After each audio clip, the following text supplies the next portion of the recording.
की विकास कामं केली म्हणून तुम्ही सांगता आणि मग हे साड्या वाटपाचं काय कारण होतं?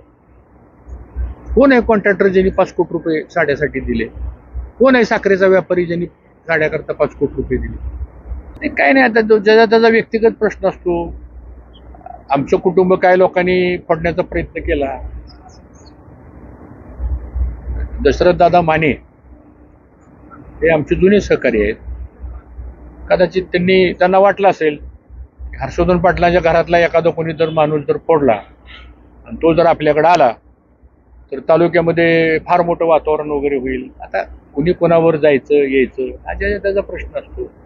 तालुक्यात अनेक घरांनी मोठी आहेत, अनेकांची कुटुंब मोठी आहेत. कशाला असल्या चुकीच्या सवयी तालुक्यामध्ये लावतात? इथले लोकप्रतिनिधी पवार साहेबाला सोडून गेल्यामुळं ही निवडणूक इथले लोकप्रतिनिधी विरुद्ध पवार साहेब असे मतदारांच्या मध्ये चर्चा आहे. ज्या माणसानं तुम्हाला उभा केलं, मोठं केलं, तुम्ही त्यांना सोडून गेला ना. मग आता तुम्ही पवार साहेबाला सोडल्यामुळं आम्ही पवार साहेबाला धरणार आणि त्यांच्या विचाराच्या माणसाला आम्ही मतदान करणार अशी लोकांची धारणा आहे. आमच्या इंदापूर तालुक्यामध्ये विधानसभेच्या निवडणुका आता खरा त्याला रंग चढायला लागलाय आणि ह्याच्यामध्ये मूळ निवडणुकीचा मुद्दा एक फार महत्वाचा आहे आणि तो मुद्दा म्हणजे माझ्या विरोधामध्ये जी उभा राहिलेली माणसं आहेत, कोणाचं नाव घेणार नाही, पण त्या लोकांना गेल्या 25-30 वर्षामध्ये एवढं सगळं पवार साहेबांनी दिलं. काय द्यायचं राहिलं होतं? साखर कारखाना दिला, बँक दिली, जिल्हा परिषदचं अध्यक्षपद दिलं, 2 वेळा विधानसभा दिली, राज्यमंत्रीपद दिलं, पालकमंत्रीपद दिलं, खाजगी एजन्सीज दिल्या त्यांना उत्पन्नाचं साधन म्हणून.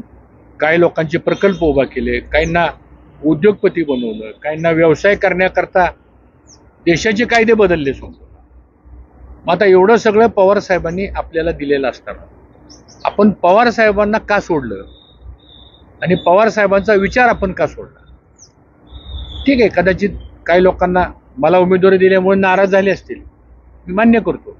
पण उमेदवारी मला पवार साहेबांनी दिली. जसं तुम्हाला पवार साहेबांनी सगळं दिलं तसं मला पवार साहेबांनी एक उमेदवारी दिली. आता तो त्यांचा अधिकार आहे, पक्षाचे अध्यक्ष आहेत ते कुणाला उमेदवारी द्यायची. मग असं असताना एवढं सगळं तुम्हाला दिल्यानंतर पवार साहेबांचं राजकारण अडचणीत आलं. पवार साहेब एकटे पडले महाराष्ट्रामध्ये, त्यांच्याबरोबरचे आमदार निघून गेले सगळे. त्यावेळेस तुम्ही त्यांच्या मागे का उभं राहिला? तुमच्या निवडणुकीला पवार साहेबामुळे तुम्ही निवडून आला. आज तुम्ही पवार साहेबाला का सोडलं हे पवार साहेबाला मानणाऱ्या जनतेला तुम्हाला उत्तर द्यावं लागणार आहे. हा निवडणुकीतला महत्वाचा मुद्दा आहे आणि आमची पण तीच मागणी आहे की तुम्हाला सगळं देऊन तुम्ही पवार साहेबाला सोडलं आणि मी मात्र एकटा पवार साहेबाच्या मागे उभा राहिलो. म्हणजे कुठेतरी नीतिमत्ता, कुठेतरी एक संस्कार, ज्या माणसानं आपल्याला घडवले, ज्या माणसाने एवढं मोठं आपल्याला केले, त्यांना तुम्ही अडचणीच्या काळात सोडून जाता. मला असं वाटतं तुम्ही एवढं देऊन जर पवार साहेबाला सोडून जात असाल तर तालुक्यातल्या जनतेला तुम्ही कधी सोडून देताल वाऱ्यावर? हा माझ्या दृष्टीने निवडणुकीतला महत्वाचा मुद्दा आहे. आणि दुसरा एक महत्वाचा मुद्दा त्याच्यामध्ये असा आहे की विकास कामं केली म्हणून तुम्ही सांगता आणि मग हे साड्या वाटपाचं काय कारण होतं? कोण आहे कॉन्ट्रॅक्टर ज्यांनी 5 कोटी रुपये साड्यासाठी दिले? कोण आहे साखरेचा व्यापारी ज्यांनी साड्याकरता 5 कोटी रुपये दिले? ह्याचा खुलासा व्हायला पाहिजे. आणि तिसरा महत्वाचा मुद्दा की हर्षवर्धन पाटलांनी म्हणले 5 TMC पाणी द्यायला विरोध केला, असं एक माझ्याबद्दल माझ्यावर आरोप केला गेला. मी काय सत्यत आहे का? 10 वर्ष मी आमदार नाही, खासदार नाही, विधान परिषदेचा आमदार नाही. 5 TMC पाणी तुम्ही आणलं का नाही आणलं मला काय माहिती. बरं, जर आणलं असेल 5 TMC पाणी इंदापूर तालुक्याला तर शासनाचं मंजुरीचं पत्र दाखवा, शासनाचा मंजुरीचा GR दाखवा आणि ते असेल तर आम्ही तुमचं स्वागत करू. बरं, सर्वेक्षण करण्याचं पत्र आलं होतं, त्या पत्रावर सर्वे करा असं सांगितलं होतं. त्याच्यावर सोलापूर जिल्ह्यातल्या राष्ट्रवादीच्या आमदारांनी विरोध केला. तुमच्याच पक्षाच्या आमदारांनी विरोध केला. त्यावेळेस तुम्ही सत्तेमध्ये होता, मी नव्हतो. मी आजही सत्तेत नाही, मी विरोधात आहे. मग ते 5 TMC पाणी मी हाणून पाडले किंवा रद्द केलं असा आरोप करण्याचं कारण तरी कळलं पाहिजे मला. त्यामुळे दिशाभूल करायचं बंद करा. आणि असलच 5 TMC पाणी तर दाखवा मला मंजुरीचं पत्र. अजून 10 दिवस आहेत प्रचाराला. प्रचार संपल्यावर दाखवा मला, तालुक्याला दाखवा, मला नका दाखवू. तुम्हाला प्रेसवाल्यांना दाखवू द्या की गव्हर्नमेंटचा GR आहे. 5 TMC पाणी म्हणजे 75,000 एकराचं पाणी. ह्याला काहीतरी सरकारी दप्तरी काहीतरी कागद असेल ना, काहीतरी फाईल असेल, ऑर्डर असेल, GR असेल, दाखवा एकदा आम्हाला तुम्ही.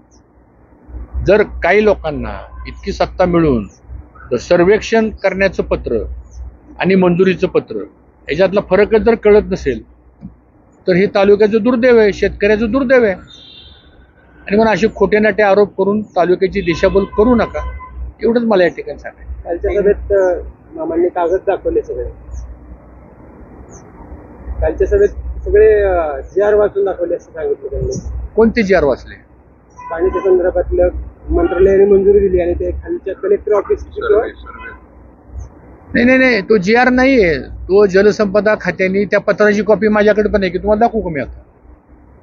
जलसंपदा खात्याने फक्त पाणी आहे का नाही ह्याचा सर्वे करावा आणि सर्वे करून अहवाल सादर करावा, हे पत्र आहे.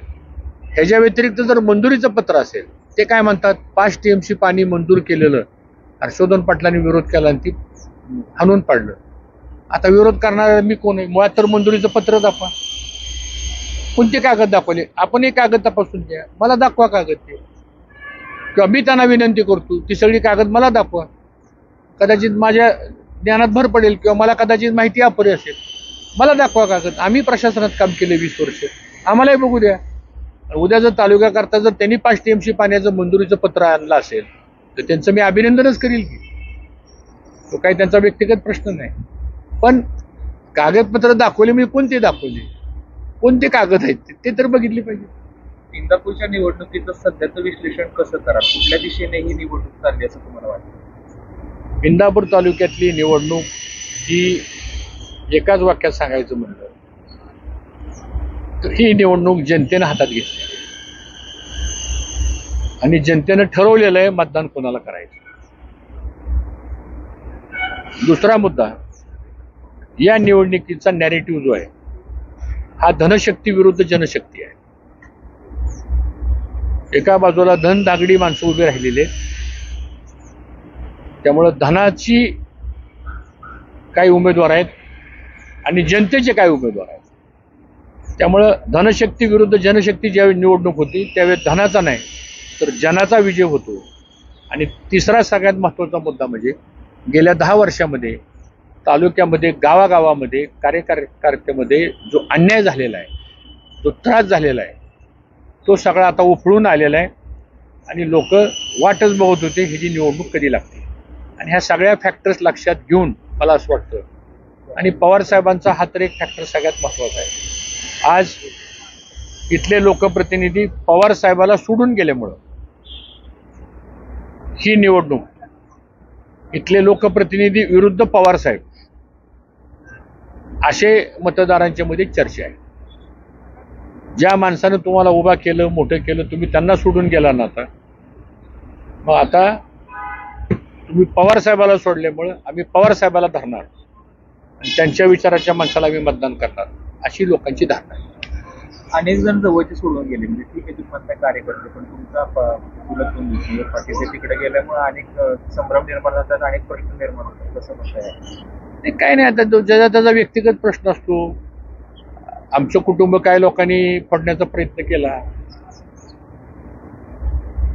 दशरथ दादा माने हे आमचे जुने सहकारी आहेत. कदाचित त्यांना वाटलं असेल हर्षवर्धन पाटलांच्या घरातला एखादा कोणी जर माणूस जर फोडला आणि तो जर आपल्याकडे आला तर तालुक्यामध्ये फार मोठं वातावरण वगैरे होईल. आता कुणी कोणावर जायचं यायचं हा त्याचा प्रश्न असतो. तालुक्यात अनेक घरांनी मोठी आहेत, अनेकांची कुटुंब मोठी आहेत. कशाला असल्या चुकीच्या सवयी तालुक्यामध्ये लावतात? हा तालुका वेगळा आहे. निवडणूक उद्या 20 तारखेला होऊन जाईल.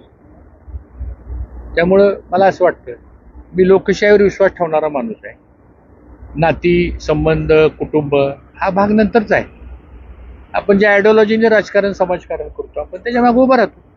त्यामुळे ठीक आहे, त्याच्याबद्दल काही अधिक भाष्य करावं असं मला वाटत नाही. पण एकंदरीत जे कोणी हे केलेलं आहे ते निषेधार्ह आहे, ते चांगलं नाही. निवडणुका होतील जातील, पण अशा घटना ज्यावेळेस तालुक्याचा इतिहास लिहिला जाईल त्यावेळेस तो काही चांगल्या गोष्टी बोलल्या जाणार नाहीत एवढं मात्र मला कळतं.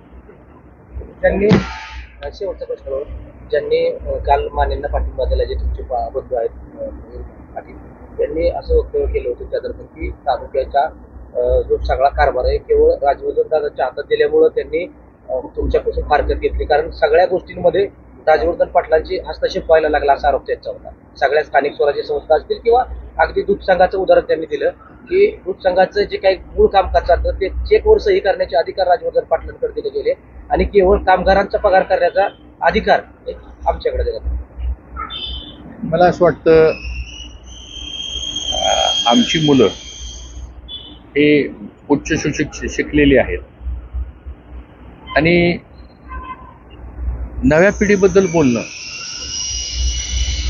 ठीक आहे, कोणी काय म्हणतं आणि त्याला मी उत्तर द्यावं इतक्यापर्यंत काही तो विषय फार महत्वाचा आहे असं मला वाटत नाही. आणि दुसरा मुद्दा असा आहे की ज्याला लोकशाहीमध्ये जे पटतं ते त्यांनी करावं, त्याच्यापेक्षा काही जास्त बोलायचं. आणि प्रत्येक गोष्टीचं उत्तर मला विचारण्यापेक्षा ज्यांनी कोणी म्हणलं असेल त्याला विचारलेलं बरोबर.